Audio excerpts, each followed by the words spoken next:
thank you so much for coming this evening. Thank you so much, Matthew, for making this all possible. Indeed, I can't tell you how thrilled we are to be in New York. And thank you for coming together to celebrate the 6th $50,000 Gift of Freedom Award. Awarding the $50,000 Gift of Freedom for an imagined yet unwritten literary project is AROHO's unique form of arts patronage.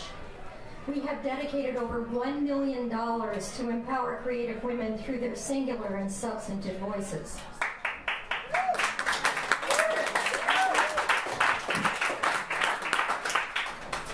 The AROHO story begins 13 years ago and about a 2-day drive from here.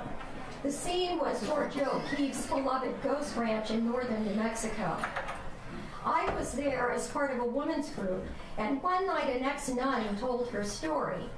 Mary Johnson had spent 20 years with Mother Teresa's Missionaries of Charity and had walked away from the only world that she had known as an adult.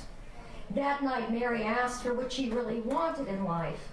What she wanted, she finally figured out, was a room of her own in which to write her story. Mary threw off her fear and asked her what she wanted in the presence of women, most of whom were strangers. I was one of those strangers in the room. Her fearlessness was contagious. I caught the bug. A room of her own foundation was my response. A gift of freedom for a room and financial support began as a moral contract between the two of us.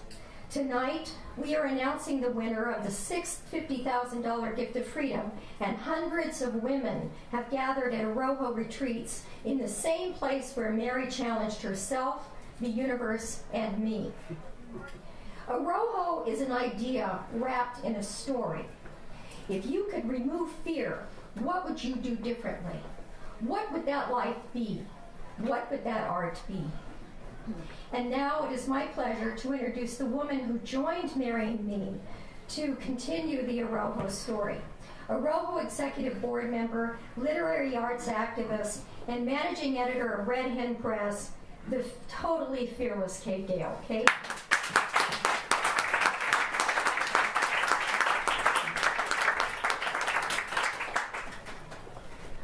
I wanted to say a couple things about the process of coming up with a Gift of Freedom winner. One of the Gift of Freedom winners is here, Barb Johnson. Where are you?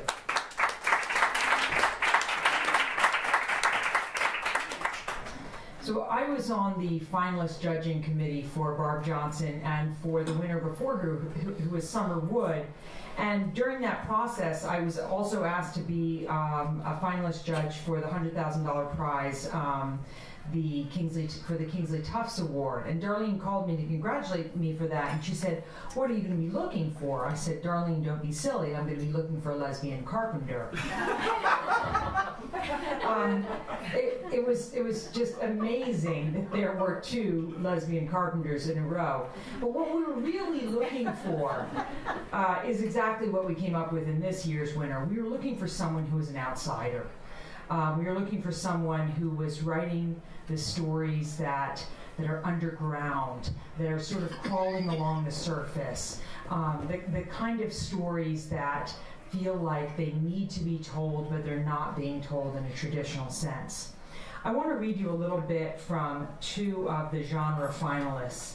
Irena Lara Silva is a writer who lives in Texas. She is diabetic. She works several jobs to support herself. She's a working class Latina lesbian. She says she's mostly lesbian. I think we're all somewhat lesbian, so I think it's good. So this is what she says. To write is to give the best of you, to whittle your spirit to essence and beauty and then give it so that others can meet you at that same place. And what they give you is so much greater than what you can imagine receiving. So now, in these quiet moments that I am giving to myself and to my writing, I know that I am working toward another kind of giving. The last revision of the short story collection incorporated that understanding, and my second collection of poetry was built on that understanding. My stories need to offer hope, My poems on diabetes and healing need to be spoken, to be shared, to be given. This is what I came here to do. Others may measure my success or failure. However, I may sometimes wish for external signs of accomplishment. However, I know that my real task lies in shaping language to what I must say. I'll do my best to share my work with readers, but after that, what will matter most was that I was able to give everything I could give. One of the other genre finalists was a young woman named Florencia Ramirez. She lives in Ventura, California, and her big project is this project about writing about how we can use less water, and it's called Eat Less Water. And she spends a lot of time with us at Ghost Ranch explaining what tequila we were allowed to drink. And I'm from a wine-producing state right next to a tequila-producing country, so it's very important in California for us to know what tequila is being grown ecologically. So she had this whole list for us, and but her big movement is to encourage Latinos to work more ecologically. She feels that there's this sense that being environmental in the kitchen is a white person's thing, and she's going to make it a Latino thing as well. And this is what she writes. On the sky blue wall of my daughter's bedroom, I painted in black letters, "I love you to the moon and back." It was a quote from my favorite children's book. When my daughter was little, reading aloud this line to her never failed to cause my voice to crack and my eyes to well up with tears. Years later, I learned that the women and children of South Africa collectively walk the distance to the moon and back 17 times each day for water. I thought about the words I'd stenciled on the walls of my daughter's room. I contemplated little girls carrying heavy pots of water on their heads walking to the moon and back. You must be the change you want to see, Gandhi is reported to have said. Today, every river in India is polluted and the water table is shrinking from overpumping, not just to feed India's billions, but to grow food for export. The crisis of a severe water shortage is at hand, yet few of us are aware of it. My project is born from an intense desire, a duty I feel to motivate humanity to change our wasteful water habits and preserve and conserve our freshwater resources now and for future generations. Thank you so much.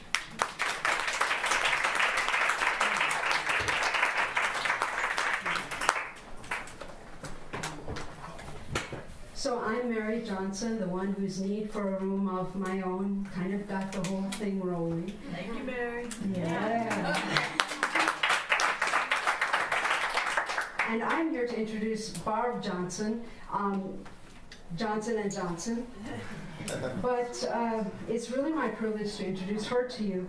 AROHO awarded Barb Johnson the 5th Gift of Freedom to complete her project, St. Louis of Palmyra, a novel based on the characters that inhabited her award-winning first short story collection, More of This World or Maybe Another. Really a terrific book. Barb is now the director of the MFA Low Residency Program in Creative Writing at the University of New Orleans.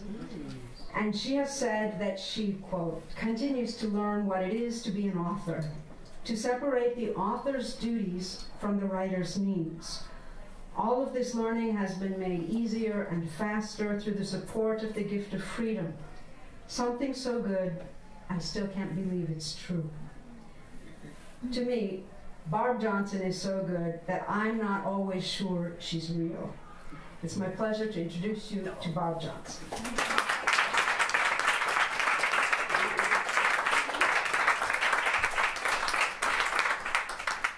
I meant to put my shoes back on. They're over here. Would you like them? First, I would like to thank Darlene and Mary and Kate for getting this going and for keeping it going and for making it possible, not just for me. Sounds grandiose, but for the world. I was talking to Diane earlier, and we were sort of remarking on how, and Mary just repeated, it doesn't seem real. You know, the end of this particular story seems completely implausible. And that was making me think about when I try to teach my students about, you know, they're always tacking on the endings that they want, horrible things that happen, or yay, great things. But They're just tacked on. And in a story, what I try to teach them, and I'm not a particularly logical person, so this is how I teach them, causal sequence of events. That everything is causally linked in a story. So when you get to the end, of course, that's the ending. That makes sense. To teach the causal sequence of events, because I'm not a logical person or an orderly thinker, I use the parable about for want of a nail. Do y'all know that one? For want of a nail, the shoe was lost. For want of a nail, the shoe was lost. For want of a shoe, the horse was lost. For want of the horse, the rider was lost. For want of the rider, the message was lost. For want of the message, the battle was lost. For want of the battle, the kingdom was lost. And all for the want of a nail. And I would say that the gift of freedom is the nail. And I thank you all for keeping an eye out for the nails that are necessary to make it all happen, to make it end this way. Diane, where are you? Diane, congratulations. It's going to be fantastic. Thank you.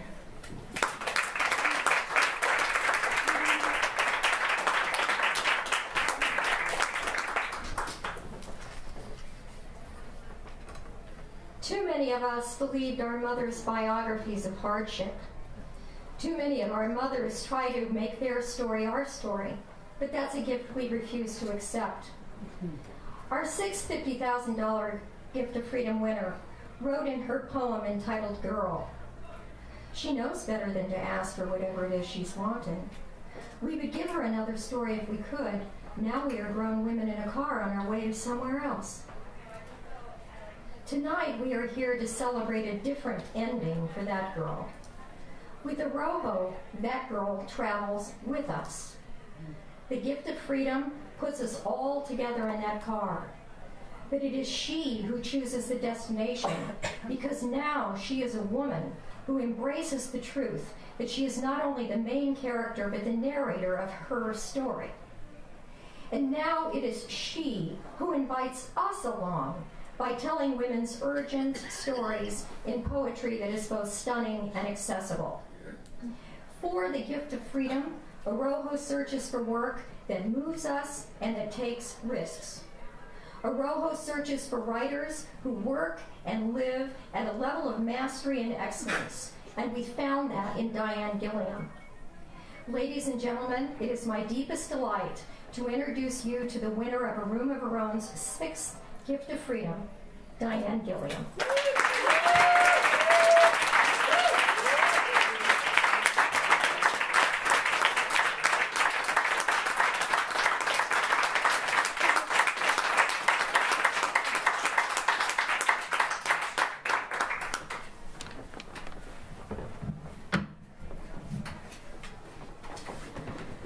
I thank all of you for being here to share in this happy moment and for being part of what makes it happen. When I started on the path that brought me here, what I hoped for was from the monetary part of the gift, enough peace of mind that would let me write the book that I wanted to write. But once I learned the AROHO story, once I knew what had happened between Darlene and Mary, what I really, really wanted in a deeper place was to be part of that story. And once I had spoken to Darlene on the phone, and I also spoke to Mary on the phone when they called to tell me that I was a finalist, even though there was so much at stake for me, and it seems counterintuitive, there was this great calm that came over me. And I didn't know what would happen for me, but I trusted that my work was in good hands, and that no matter what the answer was for me, that only right things could happen out of what they started. thought much less about being safe, and I got all lit up at the possibility that I might really get to live my writing life after all. And I got the call, and I'm still all lit up. There is something that is even better than being a winner, and that is to be the recipient of a gift. Because a winner is one person, but a person who receives a gift enters into a circle of reciprocity where the gift lives and it moves and it blesses everyone that it passes through. Can I get an amen on that? Amen. So I'm going to read you a poem. Be my first offering to the circle. This poem is called Where I'm From, and it's written after a poem by Georgella Lyon, who's a Kentucky poet and my dear friend. And I need only to tell you that Hopi in the first line of the poem is my mother's name. Her name is Hope, but in the family she's Hopi. So, where I'm from. I am from Hopi and Odell, from Rumi's anteroom of souls, some kind of late-night wedding chapel where, as my parents married, my soul stood up at the sweetness of their faces. Yes, I said, I will. I do. I am from sweet Jesus glowing honey brown on the back wall of the church, and my mother's cousin Darlene leading song service up front, her arms waving like a drum major's. I'm redeemed, by love divine, by love divine. Glory, glory, Christ is mine, Christ is mine. The man singing the echo part, and the sun pouring in all the while. I am from the uncool table of girls who polished rocks, made up songs in little notebooks, and spoke in the language of the once and future king. From learning to say grandma instead of mama, and to not tell about the poke Daddy pulled from the side of the road for supper. I'm from the time I asked Lori Grinstead of the smooth hair and matching clothes a question about English class, and Nancy Grimm informed me. Were you talking to her? I'm from watching my sister-in-law to learn what to wear. I'm from 10 years of graduate school and always only one right answer for every 25 students. From the full professor who said to me as I sat in his office 8 months gone, shame, I was having babies instead of books. And from my girls who birth me every day into this world. I'm from heart attacks and strokes, from Daddy playing his guitar and whispering hope to Uncle Ted at 3 a.m. in the Morrow County Hospital, and from my cousin Debbie, who punched out the nurse that tried to stop him. I'm from the man who took off his hat when I cried in the elevator in St. Joe's, and from the woman who prayed with my mother in the bathroom at Walmart the 4th day after chemo. I am from the same waiting room as you, the one where God said, who will go? To this world I made only out of things that die, and find out for us how much sweetness that adds. And we, all of us, raised our hands. Thank you.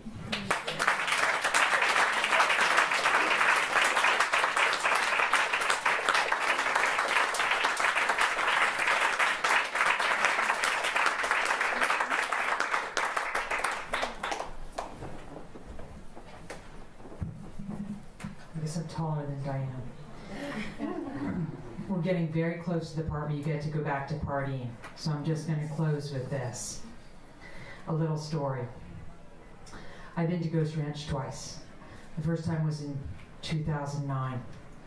And when I went there, I was a poet and I was a librettist. I write librettos to operas, and I had this one big book, though, that I didn't tell anybody about because I've been working on it for so many years. And it was about growing up in a cult. I grew up in a cult until I was 18, and I had written this great big book about it, and I was working and working on it, but I didn't want to tell anyone about it. And because I have a PhD in poetry, so the poetry sort of made sense, and I could clean up the poetry, but I couldn't clean up this story. So when I was at Ghost Ranch, I started talking about it because there was only women there and there was no men to show off to, so why not? And so I'm talking about this story, and people started getting excited about it.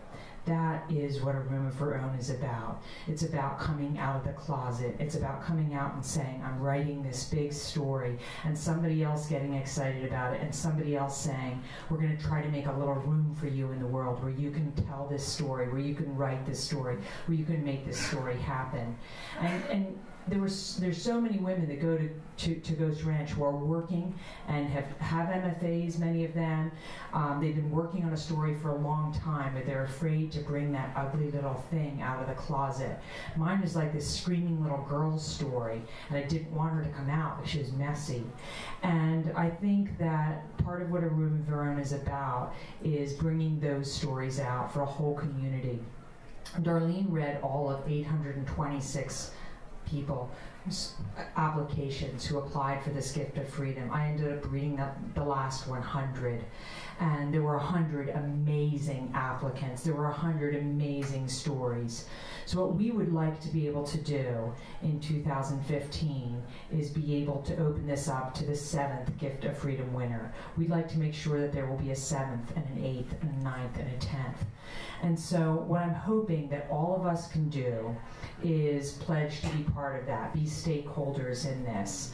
What I told Darlene that I would do a year or two ago is I will give to the biggest part of my capacity. I looked at how much I make as a little university professor, how much I'm already giving to other things, and I said, this is the most I can give and still stay indoors. I encourage you all to give to A Room of Her Own as a stakeholder, the most you can give and still stay indoors, because we all need a room of our own. Thank you so much for coming. Keep drinking.